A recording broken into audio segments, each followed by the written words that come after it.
সেই পাতিল বলে, সে কলস বলে, আমি তো একটা মাটির দলা ছিলাম, আমাকে মাটির দলাকে আমাকে চিবিয়ে, আমাকে আগুনে ফেলে, আমাকে অবয়ব দিয়ে আমাকে কলস বানানো হয়েছে,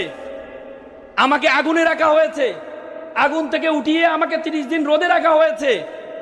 রোদে রাখার পর তারপরে আমাকে বাজারে নেওয়া হয়েছে, বাজারে নেওয়ার পরে যিনি আমাকে কিনতে গিয়েছেন তিনি টকটক করে আমাকে দেখেছেন আমি মজবুত কিনা, যখন মজবুত হয়েছে তখন এনে আমাকে আজকে সম্মানিত করা হচ্ছে। তো সুতরাং তুমি যদি তোমাকে নিজেকে না জ্বালাও, নিজেকে না পোড়াও, তাহলে তুমি কখনো সম্মানিত হতে পারবা না। আমরা সবসময় বলি যে আত-তাকদিরুল লা ইয়ারুদু, তকদির কখনো পরিবর্তন হয় না। আমরা শুধু হাদিসটা পড়ি, কিন্তু আল্লাহ রাসূল বলেছেন মান জাদ্দা ওয়াজাদা, মানুষ যা চাইবে সে তা পাইবে, তুমি যতটুকু চাইবা ততটুকু পারবা। আল্লাহ তাআলা কোরআনে বলেছে ওয়ালাইসা লিল ইনসানু ইল্লা মা সা,